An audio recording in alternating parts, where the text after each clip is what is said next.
Well, a very, very happy Thursday here, and welcome to another episode of the TNC Sports Talk. My name is Justin.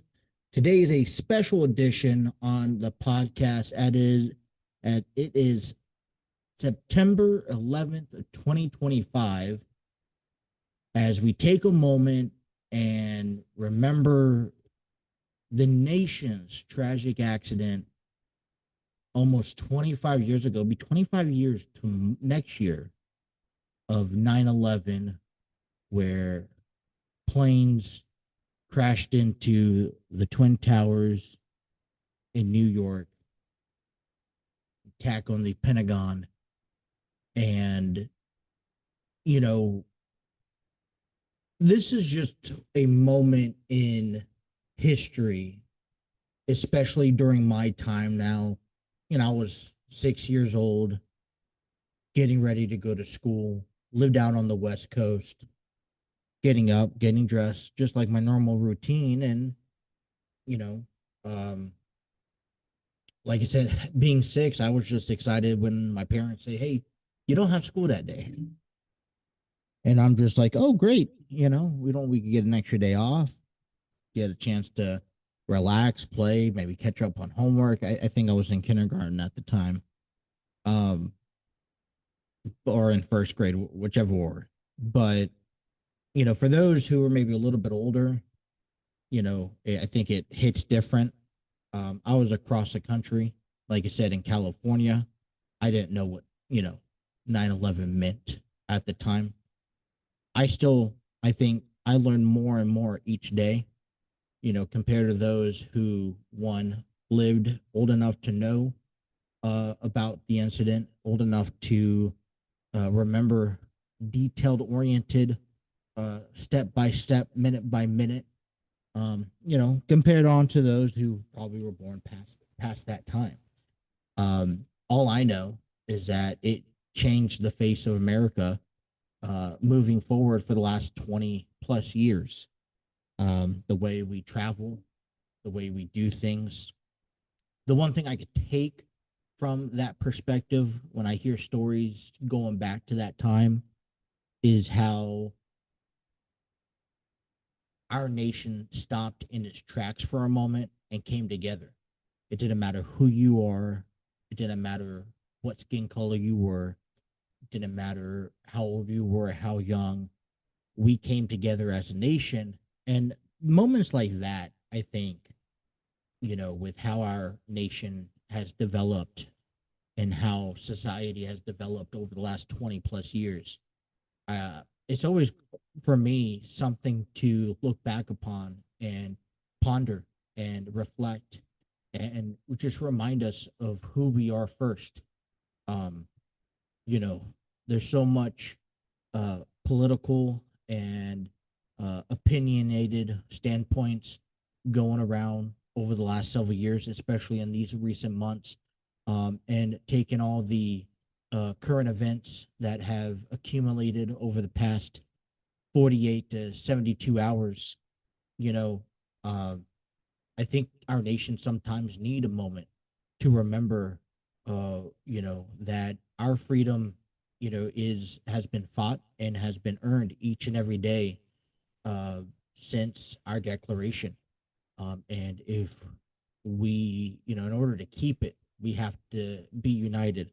A famous quote that I like to stand by, and when it comes down to an overall viewpoint, is by one of our greatest presidents of all times, our 16th president of the United States, Abraham Lincoln. As he goes on and he mentions that a house divided does not stand, a nation divided does not stand. Um, and I think it tests volumes to what we can see today, where people put their ego in front, put their personal beliefs in front, and it surpasses the fact that we're all humans, and it's the fight against humanity that we're really battling. And so moments like this, like when we get a chance to remember all the men and women who lost their lives going into work simply, it's just another day at the office for most. people were affected. People are still affected. No one asked. Those people didn't ask to die. Uh, Police officers, firefighters, first responders didn't ask to lose their lives that day. It wasn't needed. And, like I said, we came together as a nation, just like some of these other events in recent years that we come together on. And I think today, in today's time, it is important that we come together. So, um, on our show, we dedicate our show to those who lost loved ones, who lost their life, those who lives were taken short.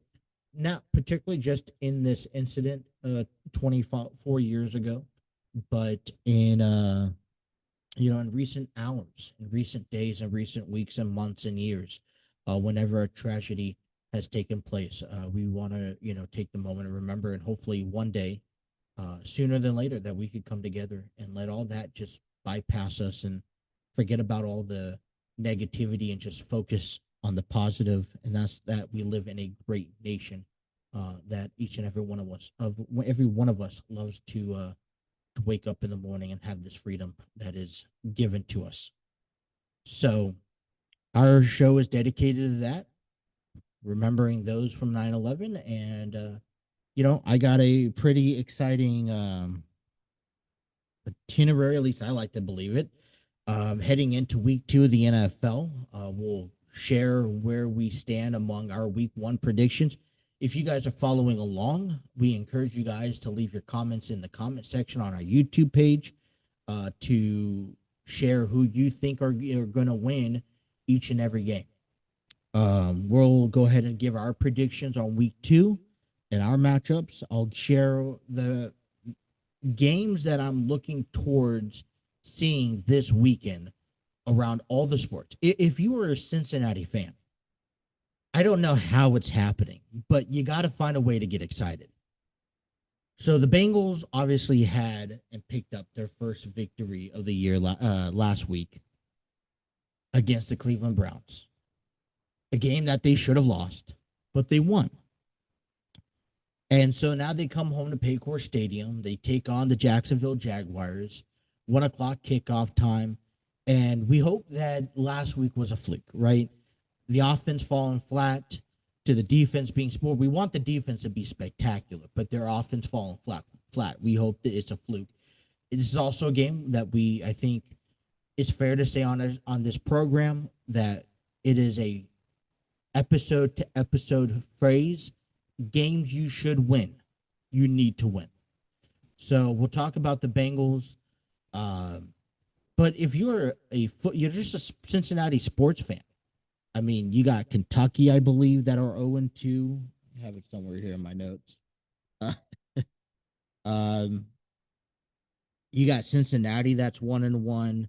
Ohio State's 2-0. Kentucky's 1-1. The Reds are now just 2.5 games back, 2 games back in the wild card. And I think it just goes to show that earlier this week, right, being 4 games back, being, I would have even ruled ourselves out of the playoffs permanently, right? We're heading into San Diego. We got to find a way to beat the Padres. They win game 1 in extra innings. And I'm like, okay, there you go. Well, that's it. I mean, we could look on to offseason, what's next. And they come back and they take the other 2 games of the series. They end up taking the series. And now they head into up north to face the Athletics in a series that can really define this back end stretch of if the Reds can make it to the playoffs. I will still testify. These last few weeks are going to make a statement of where the Reds are at right now. And so far, what I've noticed is that we're in the dog days. We're tired. We're fatigued. We're banged up. We're hurt. I get that. We're not used to playing October baseball by any means stretch. But we're building a young organization with the guys that we have right now. We've added some insurance to it, and my indication is that we're not quite there yet. I will still stand by that. I feel like we're inexperienced. I feel like We're not completely chemistry oriented among everyone. Um, but what I do like is the tenacity, the fact that the Reds are not going to give up, even though they had a bad stretch. And let's face it, they faced some really good teams a couple weeks ago, including the Mets, including the Dodgers, including the Blue Jays, and it was gruesome watching them. And so I can't wait to talk about that. So we'll dive into our sports and our predictions and all that fun stuff. I got nothing for wrestling today. It'll be strictly baseball and football for you. But before we get started here on our program, I like to take a moment and kind of explain to you just give you an update of what we can expect heading into the weekend. The first thing I want to start off with, if for those who are following our gaming content, this is primarily for you listeners. So I appreciate your support. I appreciate your commitment and watching our wrestling WWE 2K Universe mode. I appreciate you watching our MLB The Show franchise series. And I appreciate you watching our Madden series. One thing I want to make it just clear is just so that there's no misunderstanding, is that when I give out those polls for people to vote on who they're going to win, for example, tonight, it's Thursday Night Football, Week 2, Washington Commanders and the Green Bay Packers. I have a poll releasing, and it's going to, you could choose either the Commanders or the Packers. This is all based upon the NFL Madden 26 season, okay, the video game. The franchise that we've set up, we're playing as the Cincinnati Bengals, but we're playing primetime games, important games, and games that I feel are going to get the most attention. We publish those throughout the week to add extra content. When we do that, we give up polls. So if you've been following our NFL Madden series, and it says it right there in the title, NFL Madden 26, and then it says regular season week 2, then it says Thursday Night Football, then the Commanders versus the Packers and gameplay. It's a clear indication that what you're voting on is what's being presented on our channel. And on our channel at 8:15 tonight, we will have the Commanders versus the Packers. I don't want you to misconceive that, because this is nothing related to the NFL season. We don't do much of any post of who we think is going to win during the NFL season, during the baseball season, during the NBA season, or during the NHL season.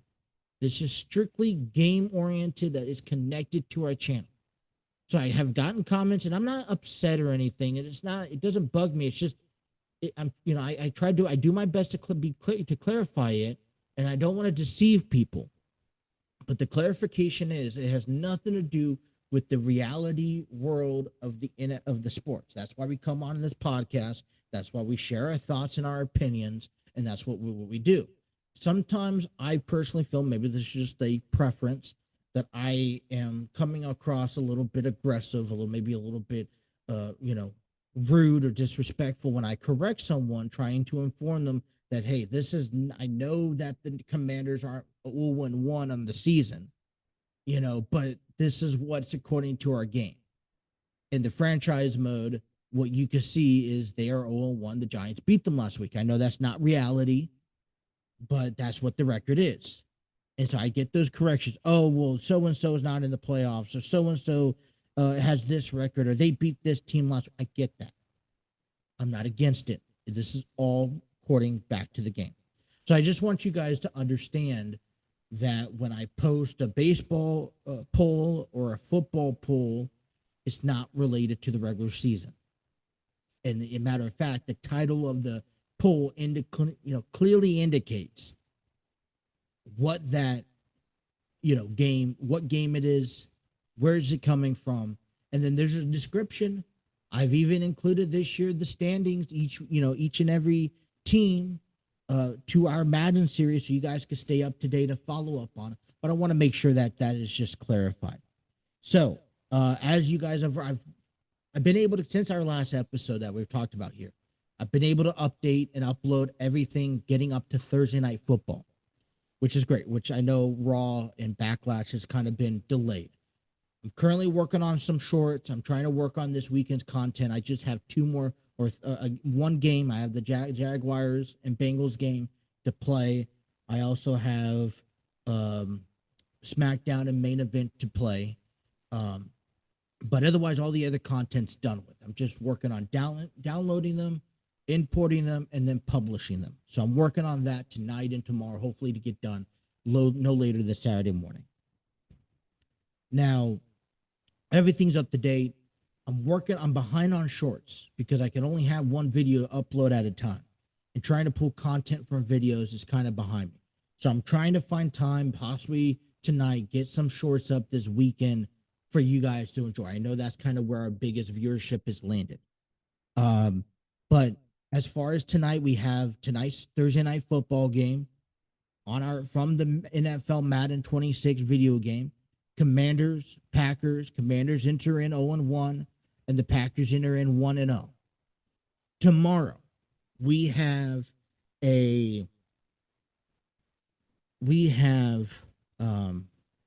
two things going on. We have SmackDown at 8, which is primarily our WWE King and Queen of the Ring tournament, which is going to be our main focus point on Raw and SmackDown over the next 2 weeks. So be sure those are the content that we're playing. So I think, for example, Randy Orton takes on Shinsuke Nakamura tomorrow night. I also got, I don't know where the paperwork is, but then I also got, but I got a couple King and Queen of the Ring matches. I don't know where the paperwork is on that. Then main event is Saturday, and then we have another week of that. Now, for those who keep watching NXT last night, we have our spring breaking coming up here in just a few weeks. I know I'm working on match developments there. And I just encourage you, do me a favor and check out the descriptions, especially on these wrestling shows, because we also are doing the WWE draft. You can see in the community chat, I'm uploading rounds. We've actually had round 4 earlier this week. I posted today. And that's going to be taking effect after our King and Queen of the Ring PLE. So our second event tomorrow night, it's going to be the Dodgers and Giants at Oracle Park, MLB The Show 25. That game's already played, just got to put together. Come back on Saturday, we have two things headed for you. We have main event, then we have our Saturday afternoon game, Yankees, Red Sox. As they, I don't know if they're battling for postseason yet, quite frankly, but I feel like that was just going to be a good game. Trying to find matchups. I told you guys earlier this week that my goal is to get ahead of the baseball series, so less games, get ready for postseason. Hopefully, start that the next week or so I can stay ahead of that game of that series. So that's what we're working on for baseball. And then football, we have the Jaguars and Bengals at 1:00. We have Sunday night football, Falcons and Vikings. And then Monday night football, I know there's 2 games, but we're choosing a later game because it's a AFC West division rival, Chargers, Raiders. That's going to wrap up week 2 of the NFL. Right now, I'm trying to minimize our workload for the weeks as postseason and baseball comes away and as PLEs continue as we head towards our SummerSlam in season 2. Right now, right now in football, you're going to get is whatever Bengals schedule there is. You'll get, if Bengals play on a primetime, event, then you may get an additional game. And in the upcoming weeks, you expect to have that early morning game. So we will add more content as baseball winds out. But as of right now, that's kind of where we stand at. So be sure you're subscribed. Be sure you have those notifications on. I'm trying to maintain and stay up to date with everything. Don't miss a single thing. And hey, don't be afraid to comment and let me know your thoughts and your opinions. And let me know what's going on. But that is what's going on our channel, TNC Sports Talk YouTube channel. All right, let's dive right into the sports. I want to just, let's get right into baseball. Talk about those Reds. Because earlier this week, I counted them out. I was very skeptical about them, you know, they fell back 2 positions. They were behind the Diamondbacks. Giants are up there too, kind of fighting for that wild card. And I was just, man, I just don't know if they have what it takes. And they head into San Diego. I know the San Diego Padres didn't play well. They got swept by the Orioles last week. They beat the Rockies on the road. But man, I just felt like, hey, we're gassed out. We're gonna tap out here and just kind of cruise control. Hopefully become, finish the season off over 500. But they picked up Tuesday night, Wednesday night's victory, 4-2 Tuesday, 2-1 on Wednesday. And now, as of today, the Reds are just 2 games back to where they were, behind the Mets, outside looking in the National League wild card. You got Milwaukee, Philadelphia, the Dodgers, comfortable leads. Got the Cubs 7 games above, Padres 3 games above the wild card spot, and the final wild card spot. And then you have the Mets right there. You got the Giants also 2 games back. The Diamondbacks are 3.5 games back. And the Cardinals are 4.5 games back. But why is this emphasis really, the expectations really high? It's how teams are playing this year that I kind of feel, depending how the Reds could pull off the rest of the season, they do have themselves, I'm going to say maybe a 60% chance of making it to the wild card. Now, I haven't looked into the Cardinals' schedule. I haven't looked into the Diamondbacks or the Giants' schedule remaining of the year, but I'm looking ahead. Any team above. And who are we currently fighting right now? We're currently fighting the New York Mets. In the season series, we have the number above the Giants. So if we finish off even with the Giants, we have their number, we go first. That's good enough. The Mets are 3-7 in their last 10 games. So are the Padres, by the way.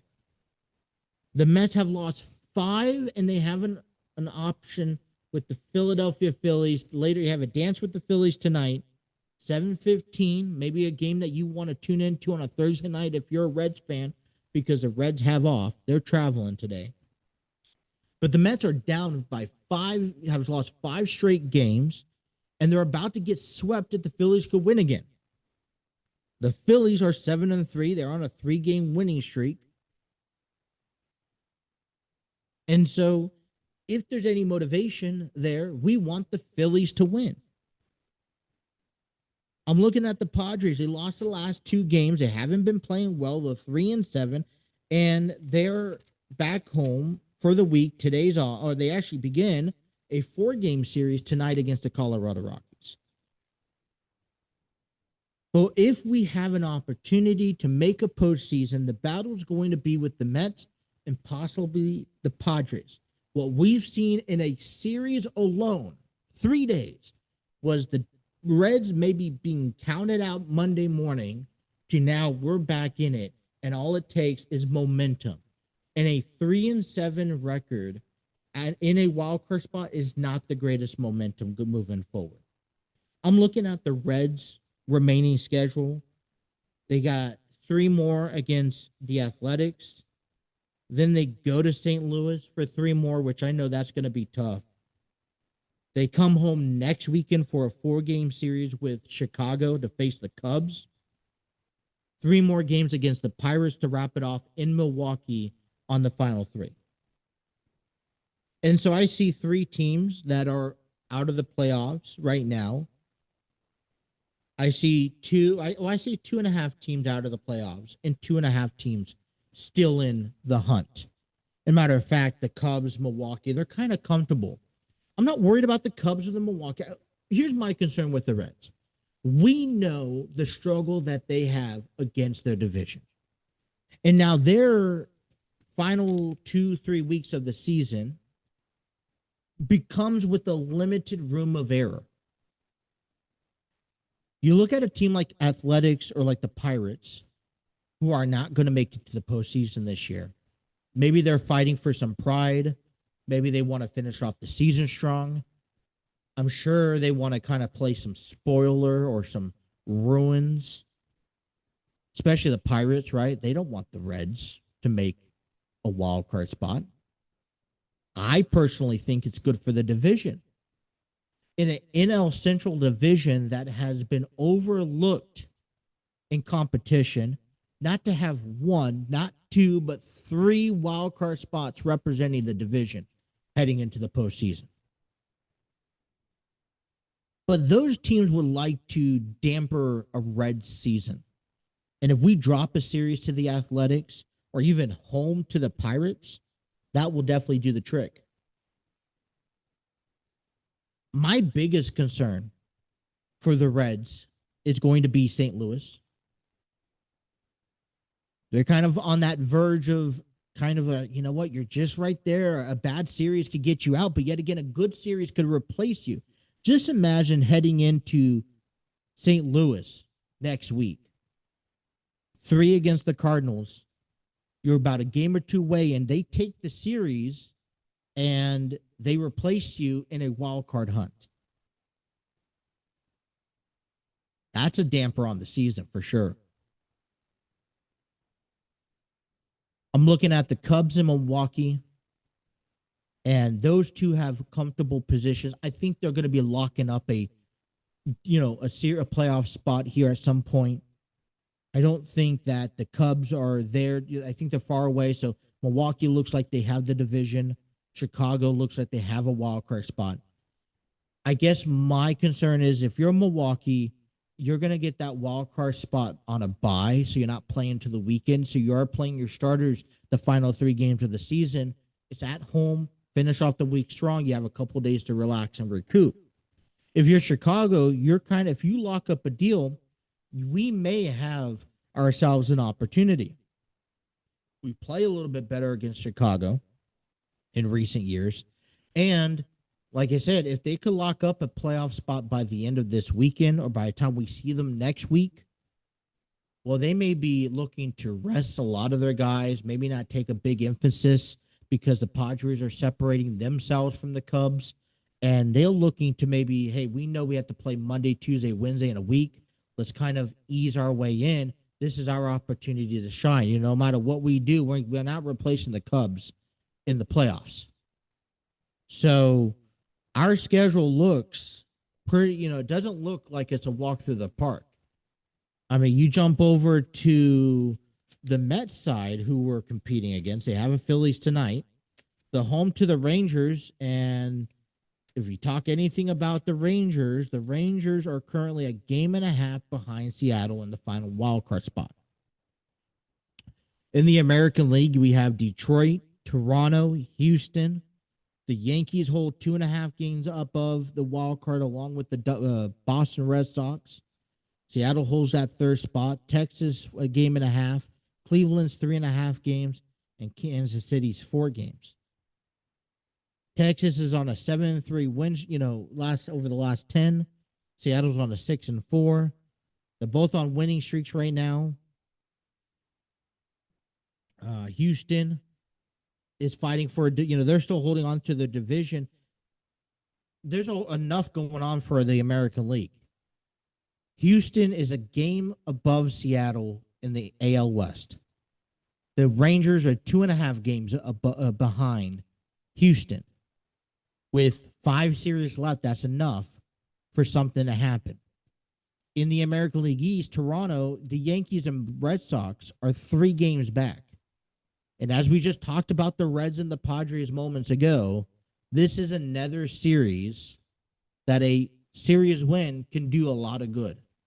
So you can anticipate the Yankees and Red Sox this weekend being a playoff game. But with the Rangers looking into, on the outside, looking in, game in the back and a half of the wild card, the Mets have 3 games there. Then they got to play the Padres, which can work in our favor. But I'm seeing those games because then you have 3 games against Washington, 3 games against the Cubs, and we already explained where the Cubs may be at by that time, and then 3 games against the Marlins. And we've already talked about this with the NL Central. Same goes with the NL East. Nationals, Marlins, not in the playoffs, but they're looking to help. Hey, let's cost the Mets from going to the postseason. That would be sweet. I think it starts tonight with the Phillies beating the Mets. That's what we're looking for. Mets are on the road before they come back home, and I think, they have a nice, good home stretch, but 6 of those 9 games are not going to be rolled over. We'll look at the Padres schedule, too. They got a 4-game series against the Rockies. They took the series back at Coors Field last weekend. I expect them to take 2 of 3 at least. Then they got the Mets in a 3-game series next week, and then they go to Chicago to face the White Sox. And this time of year, it may not always be pleasant to play in Chicago. September, getting colder, right? Then they play Milwaukee, and then they finish up against Arizona.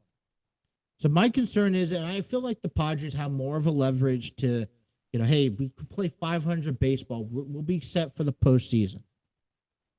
Milwaukee, like I said, back into that league, that division, or that schedule, and they're looking for, hey, we may want to rest our guys.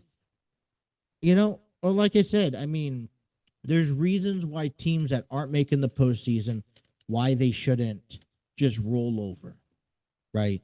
They got to prepare for next year, see what they have, see what they don't have. But, look, Chicago's 5.5 games back of Milwaukee. San Diego's 3 games back of the Dodgers. And every series, every pitch, every inning, every out counts now. There's no room to fall over. And no, the Reds don't play a really tough schedule here in this final stretch, but they play their own division, and we know what that comes of. I would love, them to go on the road and finish off Athletics and take 4 of 6 between the Athletics and the Cardinals. And then you come over, you take 4 of 3 at least, if not 5 of 2, against the home stands. It's this I don't want to jump the gun here, but this is why we get excited. That hope, right? Because the Reds have been here before. They've been here recently before. They have came in a few years ago, and they've stretched out a tough battle. But, it's one thing to get to the playoffs. It's another thing to play the playoffs. And I got to say, you got to remain open-minded and a possibility chance that they still may not make it in. They beat the Padres 2 out of 3. Great. They got it. That's 1 game down. This weekend is all we could focus on. They'll be in against the Athletics in a 3-game series. The Mets will be home to Texas, and the Padres will be home to the Rockies. So, I'm just saying, anything can and will happen. All right, so let's go ahead and get into our predictions of the NFL today for week number 2. Week number 1, there was a couple games I lost.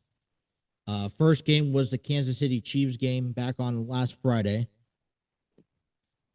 Chargers beat the Chiefs 27-21. And this game could have been a coin flip between these two. I just believed that the Chiefs would have they played better, and they just got off to a slow start of the game. They just were never able to catch up. Aaron Rodgers picked up his first victory as a Steelers against his former team in the New York Jets. So that was fun to watch. I'm glad I went with the Raiders over the Patriots. I lost the Colts game, chose Miami. And then let me see what other games I lost here. I also lost Seattle 17-13 against the 49ers. And that was it. So I didn't do too bad. Out of 16 games, I've only won 13, so I lost 3. I could select that as a win. What I found interesting was that, we sit here and we talk about predictions, about our thoughts, about how a team should be, how they could be. But reality is, You just don't know until they get out there and play week one. The worst team in the NFL could be your best team in this during the season. Look, for example, I think there was a lot of conversations I listened to that I agreed upon that Seattle was going to go in and beat the 49ers. It's home field advantage. They got, Sam Donald as quarterback. The 49ers, they look iffy, dealing with the Brock Purdy injury and whatnot. And you just kind of question, what type of team they're going to put out there on the field. But they were able to muster up a win last week. What other team? I'm not ready to. Maybe I jumped the gun into buying into the Indianapolis Colts and Daniel Jones scenario, but I feel like the Miami Dolphins could be one of those dark horses in the NFL, kind of being on the outskirts, sneaking its way in, and making a surprise run this year, especially with everything else that's moving along in the league. So, as much as I want to sit here and be perfect, week one proves to you that I'm just not perfect. As we get to week two, let me just run through my predictions here. So I was 13-16 out of 16 games. I feel like that pretty good is pretty good, losing 2 to 3 a week. I don't think we get a clear idea of what a team is capable of in the first 3 to 4 weeks of the season. Afterwards, it becomes more of a matchup personnel as well. But we got Washington Commanders taking on the Green Bay Packers. Washington beat the Giants 21-6. The Packers also beat the Detroit Lions, though. Game of the week, 27-13. When you look at these two comparisons here on a Thursday Night Football, listen, I don't want to count out Washington, but there was just a way Green Bay played last Sunday that just took my attention. They played with aggressiveness. They played with the demand, with the intensity that they want to be here. And not all 32 teams have this same vibe when you watch them play offensively or defensively. And I was just watching, I'm like, man, yeah, I know they picked up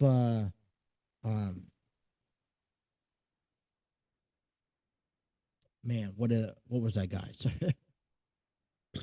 I can't even think right now. Let me see if I could come up with the name.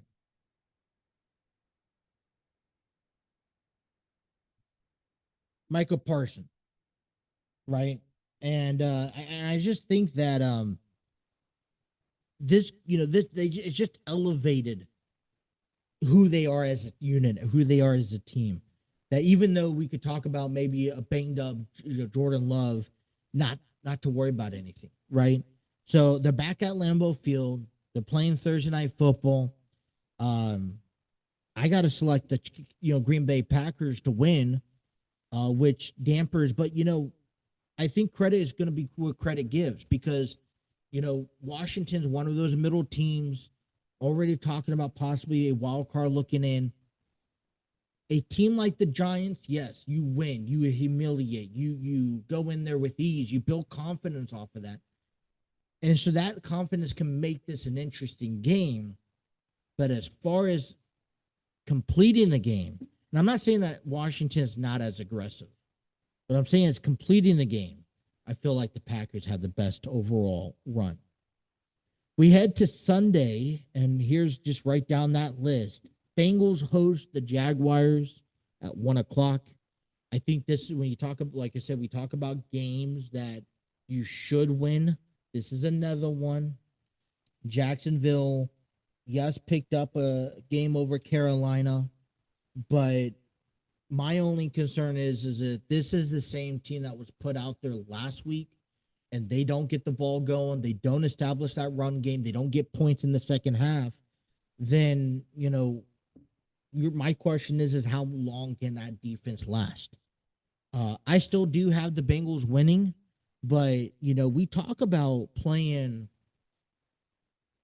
Yeah, it's week by week, but we talk it all week long. Hey, we've learned from week one.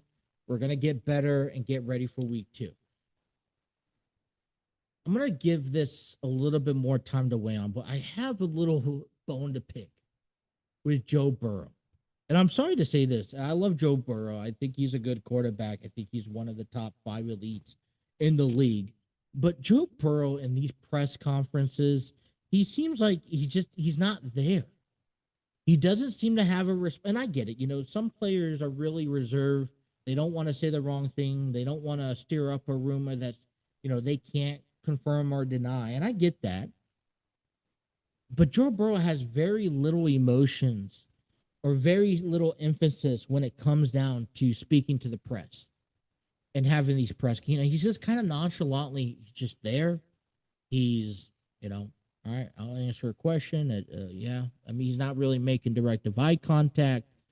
He's like, he's there. It feels like he's there because has to. And if this is a mentality because, hey, I'd rather just leave it on the field, then by all means, I'm for it. There's nothing necessarily wrong with it. It makes it difficult for me to watch him a little bit. I'm not really. You kind of watch him. Okay, so it's one of those things because the coaches are notorious for doing this, but it's one of those things where you just know this behind the curtain exposure that you're not going to get with him.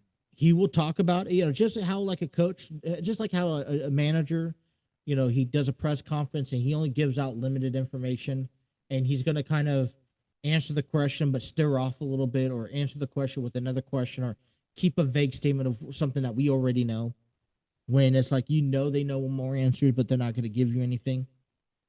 So it kind of reminds me of Joe Burrow. There is a term to it that I don't know the name of it, but Joe Burrow just doesn't really, you cannot get anything out of him. I was watching the press conference earlier this week, both of them earlier this week, and there's just nothing. Hey, we go back to the tapes and we learn, and we're gonna learn from what we do, and from our mistakes, and just be better. We got to play better. What information that gives you? Because I could have told you in a nutshell they had to play better. Doesn't only give you a whole lot to work with. But I got the Bengals winning. I got the Rams over the Tennessee Titans. It's an early 1:00 game. Rams on the road. Baltimore and Cleveland. This is going to be a division game. Joe Flacco back in Baltimore. And I think that I feel pretty good about the Ravens. I know they came off a loss, but they played a really good team against the Bills. And the Ravens are one of those teams where you're not worried about each and every game. I'm not worried if the Ravens don't beat the Bills. I mean, it's good for us because now they're 0-1 heading into this division, right? Standing wise, it looks good. But overall in the NFL, the Ravens are one of the teams that you're like, if they just don't win, it's okay. They're going to go on to the next one and beat bigger, tougher games. They've beaten tough games in the past. And they, maybe 9 out of the 10 times, maybe, I don't know, 6, 7 out of the 10 times they could probably beat the Bills. But I feel like they will pick up their first victory at home in front of their home crowd. Cowboys back at home. I feel like the Cowboys need that. They need this win. They played very aggressive with the Eagles. I feel like although they lost Michael Parsons, they want to prove that they can still, compete at that highest level against their opponents without him. Hey, this doesn't phase us. I think Jerry Jones and, the Cowboys are wanting to say, hey, even though we got rid of Michael Parsons, he didn't affect our team. We're still a good team. We're still a playoff team. And you're going up against the Giants. And so I just think the Cowboys will win. I got the Lions over the Bears, another division rival game. I know last week's score didn't show it, but, it was a tough battle. I mean, whenever you go into Lambeau Field, that's something that the Bengals are going to go Lambeau Field. I want to be nowhere near that game when that takes place. I'm petrified. If there's any team that could scare you going up against, and the maybe the way that they play, the intimidation tactics, man, Green Bay is one of them. Detroit picks up the win over the Bears, I believe. I got the Dolphins beating the Patriots, 1 o'clock. 49ers beating the Saints as well. The Bills continue their run, go 2-0 against the Jets. And Aaron Rodgers and the Steelers pick up a win over the Seattle Seahawks as well. You know, a stumper that really probably doesn't deserve a lot of question. I think it's going to be kind of that dark horse game this week. Arizona and Carolina. I think for these two cities, it's just another game. But I got Arizona picking up a win. Denver, I think they put themselves on the win column this week. I feel like they could beat, I know they lost last week. Indianapolis won. I know Denver's on the road, but I feel like the Broncos could beat the Colts. And then we got the Eagles and the Chiefs. The game, I think it's the Sunday game of the week. Super Bowl rematch. You know the intensity is high on both of them. I chose the Eagles, but this can honestly go a coin flip on both ends. Then we got the Sunday night football game and the Vikings and Falcons. We got the Vikings picking up a win at home. Then we got two games on Monday night. The first one being at 7 o'clock between the Buccaneers taking on the Texans at NRG Stadium. Then the second one's going to be at 10 p.m., a late night game for those on the East Coast, the Chargers and the Raiders. Man, I got the Buccaneers going on this one here at 7 o'clock in game one. And then I got the Chargers going on game two. I got to give credit where credit's due. The Chargers, they picked up their victory against the Chiefs.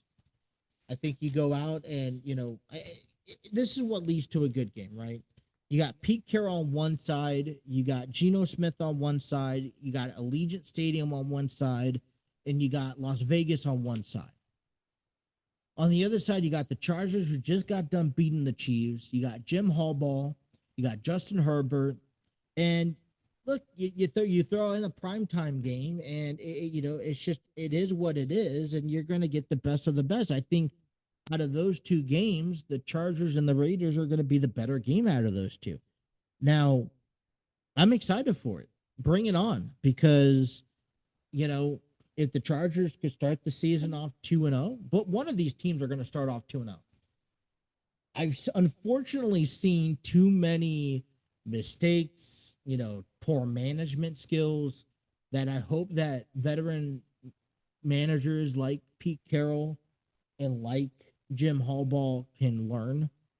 When it comes down to calling timeouts, clock management. For some reason, whenever the Chargers and Raiders meet up, it just seems like they just don't know what they're doing half the time, at least on the coaching staff.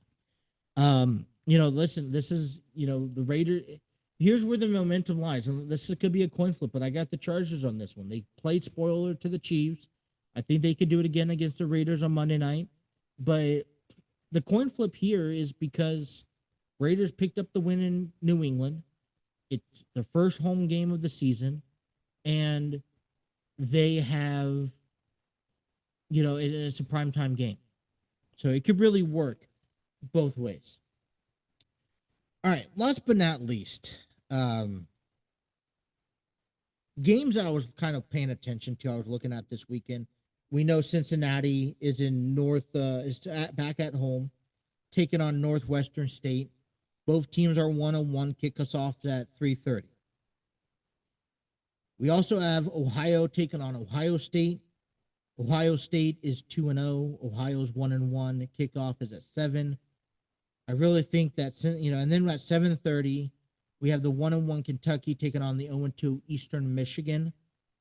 I like all these matchups. I feel like they should all be pretty close wins. Maybe Ohio is going to be more of a walk-away win early on. but good competition and good. Hey, let's bounce back and pick up a victory in both of these. Um, Cincinnati is coming off of a win, so they get to kind of just keep that momentum going. I was looking at the top 25 games in NCAA football this weekend, and I think the NCAA football kind of times it up just right. I know we're just kind of embrace of all the football season going on. They had that really good lineup card a couple weeks ago on week one with Ohio State and Texas, but kind of mellowed out here. But here's your top 25 that I'm kind of keeping an eye on this weekend. They're all top 25 versus top 25. The first one's at 3:30. You got number 6 Georgia taking on number 15 Tennessee. They're both 2-0 on the record, and I think it's lined up to be a good one. 4:30 p.m. You got University of South Florida taking on Miami. Ranked number 18 South Florida takes on number 5 Miami, both 2-0 on the year. And then at 7:30 we have number 16 Texas A&M taking on number 8 Notre Dame, who is 0-1. Out of this list here, Notre Dame's only 0-1, only played one game so far. I've always questioned how the AP polling and ranking in NCAA football comes together. Because I feel like, you could be an undefeated team. You could be James Madison, be undefeated throughout the year, and still not rank in the top 10 or top 25, nonetheless. And when you have a team like Tennessee, who is 2-0, and they're ranked number 15 over Notre Dame, who is 0-1, it's just scratching my head. I've always had an issue with this. It's the same thing that falls into college basketball. It's one of the reasons why I don't really get too involved into college sports, especially in analyzing and breaking down. Yeah, I'm not intimidated by it. I'm not a big fan of it. It is very intimidating. It is very judgmental, very criticizing, and very opinionated. And there's really no formula in my books that I have yet to see on where all these stuff comes from. And when you have college football playoffs growing and your conferences are changing all the time right now, and we're kind of adapting after so many years. I mean, I feel like these rankings need to also adapt and change as well. And I think a lot of people focus on the rankings than the standings, because there's been times where I've seen undefeated teams that just don't qualify or don't make it for these playoffs or bowl games. All right, so in baseball, a couple of series that I'm paying attention to, and I'll explain here. Obviously, we have this playoff race, right? The Reds over in the Athletics 3-game series. We have the Rockies and Padres tonight, beginning a 4-game series. And then, yes, we have the wrap-up on a 4-game series. The Phillies have a chance to sweep the Mets at 7:15 tonight. I'd suggest tuning into that. But then the Rangers come into town to face on the Mets at Citi Field in a 3-game series from there. Other games are kind of, if you're kind of like, hey, I want to step away, maybe just come back over the next week and look at how this playoff run is. A couple other games here to kind of tune into. Angels over Seattle as they're fighting for a wild card spot. Houston and Atlanta as well. And then the Yankees or Red Sox. I'm circling Yankees or Red Sox. I'm going to put my bottom dollar down. I think that's Sunday night baseball. And that's going to probably be your big series that takes the most attention in Major League Baseball over the weekend. So, got a handful of selected games, but those are the ones I'm paying attention to. And in the NFL, we also obviously have the Jaguars and Bengals. I'm going to be tuning into the Browns and the Ravens because I would love to see the Bengals to start off 2-0, right? A little bit of bias of opinion here. Bengals start off 2-0. Ravens start off 0-2 if the Bengals could win. I'm more feared of the Ravens having their first win than the Browns having their first win. So I want the Ravens to win, or I want the Ravens to lose. I want the Browns to win. I'm going to root for the Browns. This is the only time whenever they're facing the Ravens or the Steelers, I'm going to root for the Browns in picking up victories. And I think Joe Flacco will love nothing more but to go up, up to or down to Baltimore and show his old team that he can still do it. Maybe we see Shador Sanders. I don't know. But I'm tuning into that one. That's also 1 o'clock game. Another 1 o'clock game is going to be the Seahawks and Steelers division game. You know, uh, Aaron Rodgers, confident maybe. I have the confidence in Aaron Rodgers starting off 2-0. I don't know. I'm not. See, I want the Browns to beat the Ravens because in competition, I feel like the Bengals have a better position over the Browns. We obviously already have a win on them this year. We won't see them until the end of the year, anyways. And then the next team I deal with is the Steelers because I feel like we're evenly matched. And then the Ravens. Those are kind of like my criteria. And I think the game of the week here, it's going to be the Eagles and Chiefs, 425. I'd tune into that one. Super Bowl rematch. A lot of expectations on that one. I don't know how it's going to turn out. Like I said, I do have the Eagles winning that game. But, this is another thing that no matter who loses, I mean, Eagles are 1-0. The Chiefs are 0-1. They're about the same amount of time since they've last played. The Chiefs are coming back into the States from leaving from the country for the Brazil game. The Eagles just moved down to Arrowhead. I mean, I feel like this is fairly easy, but are you really phased?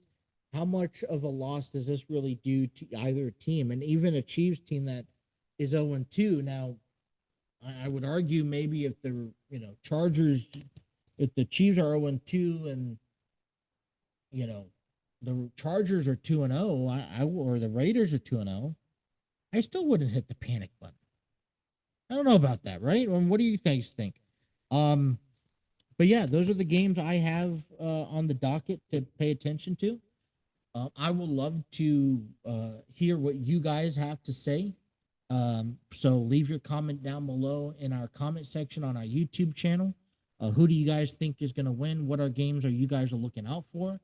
Maybe I'll even share them on my next episode. I want to thank you guys for tuning in. You guys could go ahead and play the picks with me if you guys would like. I will come back next week and share how many games I got correct and how many games I got wrong. I'm looking forward to another fantastic weekend of sports, not just in the real world, but in our video game portion of our channel. So I appreciate for all you guys are out there looking and watching and supporting our content. Be sure to hit that like, share, and subscribe button. Have those notifications on, man. And can't wait to get back at it next week. We will talk some football, some baseball, see where the Reds are at, and we'll also get ready for WrestlePalooza. I mean, it's been almost 10 years since we've seen John Cena, Brock Lesnar go at it again. John Cena's is about to retire. He has a limited number of shows. Does he get over? Does he need to get over? This is a sticky conversation that we're going to put on the docket for next week. So we'll definitely talk about that, as well as what AJ Lee officially challenged Seth Rollins and Becky Lynch to a mixed gender tag match. I'm assuming decided. I'm going to be interested to see, and we'll talk about this next week. But I have that Hulu, Disney, ESPN app, and according to what I'm reading and what I'm looking at, looks like I get it because I have that 3-in-1 bundle. But only time will tell. So let me know if you guys have any more information leading towards that. But that is all the time we have on our show. Thank you so much for listening and watching. Be sure to like, share, and subscribe. And until next time, you guys enjoy your wonderful weekend. Go Cincinnati Sports, and we'll come back next week, talk more. You guys enjoy the rest of your weekend. Take care.